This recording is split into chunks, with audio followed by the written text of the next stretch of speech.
First Lady Jill Biden has her work cut out for her at the college where she teaches and at the White House, where her duties take her far and wide. A few days ago, she invited our Rita Braver to tag along. You're waiting to get your shots or you got them? We are all vaccinated. Oh my goodness. When you watch First Lady Jill Biden out on the road in Philadelphia, pushing the administration's efforts to get Americans vaccinated, And it's up to us to keep them safe. And you with get a this sense of how vaccine, seriously she takes her this is what we role. do. I mean, I told you, Rita, a long time ago, I think, that I would never waste my platform. And if I can help in any way with this pandemic, if I can help to heal this nation, I want to be in. I want to do this. Wants to do it so much that at age 70, she will then fly 2.5 hours to the solid red state of Oklahoma, one of 35 states she's visited this year, where she meets with the Republican governor and his wife, then drives another hour and a quarter to show the president's support for members of the Cherokee Nation and their efforts to preserve their native language. You are not alone in this endeavor. You are out there shaking hands with kids, hugging them, talking to them.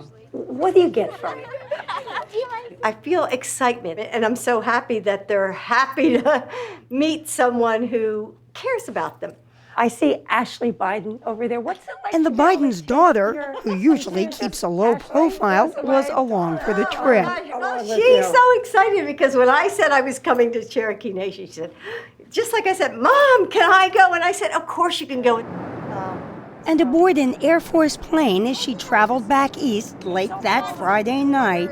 You keep asking me, why do I keep going? I do keep asking you that because I'm exhausted. Because of days like today. Like, how can you not keep pushing forward every day to try to make a difference and change people's lives, right? So I feel like I'm walking historic paths. Well, you are, really. I mean, And her energy never seemed to flag when she met us the very next day. It's really just, I think, cozy and comfortable. For a rare visit to Camp David, the rustic presidential retreat in rural Maryland, and a conversation in Rosebud Cottage. Do you come up here a lot with the president? Well, we've come, I think, 12 times now. To talk about the way she sees her role. Were you prepared for what it's like to be the First Lady? I think I think it's a little harder than I imagined. It's not like a job that you do. It's a lifestyle that you live. It's 24 hours a day. Dr. Biden, the first president's wife in history to work outside the residence, is still teaching in-person classes 2 days a week at Northern Virginia Community College. I know, for example, that you came home from giving a final exam, changed your clothes, and went to the Christmas tree lighting. Yes, I did. And I think some people would say, hey, you've earned it, you've proven it, it's okay, you can hang up your textbooks now. Why haven't you done that? Because teaching really is who I am. It's a part of life for me. And when I go into the classroom, people accept me for being their English teacher, and that's a gift. I mean, that's a gift they give to me. But though Jill Biden is a longtime advocate for free community college, the president has now dropped it from his Build Back Better bill. So was that hard for you to hear? Did you say to him, Joe, this is not the last you're going to hear of it? No, I understand compromise, and I knew this was not the right moment for it. But that doesn't mean it might not get passed somewhere down the future. Over the years, a lot of people close to the president have described you as one of his most important advisors. And I wondered how that's played out in the White House. I listen to him, he listens to me. It's a marriage. And, we talk about what's going on every day and what's going on with our lives. But I'm not his advisor, I'm his spouse, I'm his wife. You've seen the president's poll numbers drop. Does that bother you? You know, I look at it a little differently, Rita. During the campaign, Joe made certain promises, things that he would do. And we were going through a pandemic, which no one could have anticipated. So he did come in and rescue America with the American Rescue Plan. And millions of families got money because they were desperate. We have vaccines for kids ages 5 and up. And now with the infrastructure plan, we're going to have better roads and better buildings that don't have asbestos, better drinking water. So do you figure once the public kind of comprehends this, things will turn around? I do.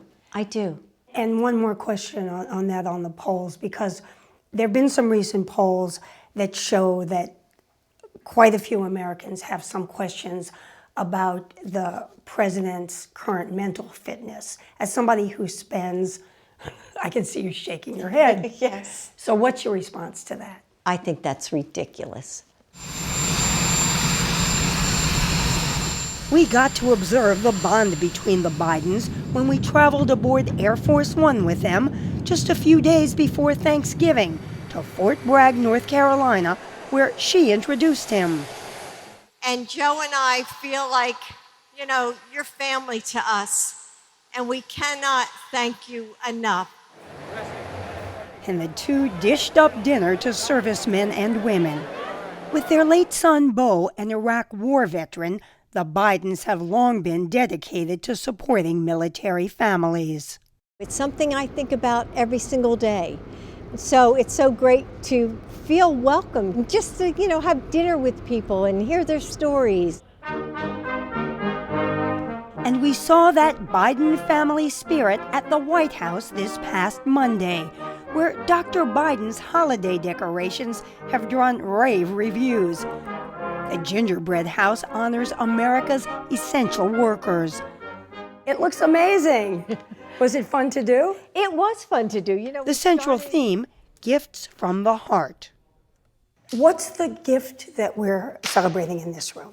So this is the gift of peace and unity. And you can see that by all the doves that encircle this tree. But as President Joe Biden joined us. So thank you so much, Mr. President, for giving us your time. Are you kidding? Are you kidding? It was clear that both Bidens understand that unity is an elusive goal. This has been a hard year. Yeah. I mean, we're in the middle of a pandemic. You know that various things that you've done have gotten a lot of criticism. You've had a hard time getting the other side to work with you. You know, don't you ever feel discouraged about No, this? look. And doesn't the criticism get to you? And how does Dr. B help you through that? Well, you know, I guess it should get to me more, but look, one of the things we did decide, and I mean this, my word is a Biden, I know what I'm willing to lose over.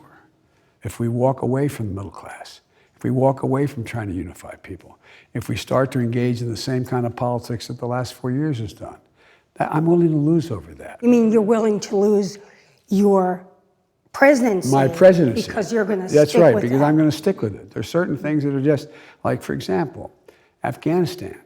Well, I've been against that war in Afghanistan from the very beginning. We're spending $300 million a week in Afghanistan over 20 years. Now, how do you know, everybody says you could have gotten out without anybody being hurt. No one's come up with a way to ever indicate to me how that happens. And so there are certain things that are just so important. As for what it's like for him to have his wife of 44 years at his side through all of this. Every time my helicopter lands, when we get out, when I come home from wherever I am, she's standing on the balcony. No, I'm serious. You're a lucky man. You're a lucky I am. man. I am a lucky man. Smile. She says, Joe, you're too emotional. You get too emotional. And she's right. But Over her. look, Over her. well, I am. And, you know, it's, Jill is the life of my love and the love of my life. I mean, but it's just a matter of just be straight with one another. And it makes it a lot easier when you start off from the same perspective.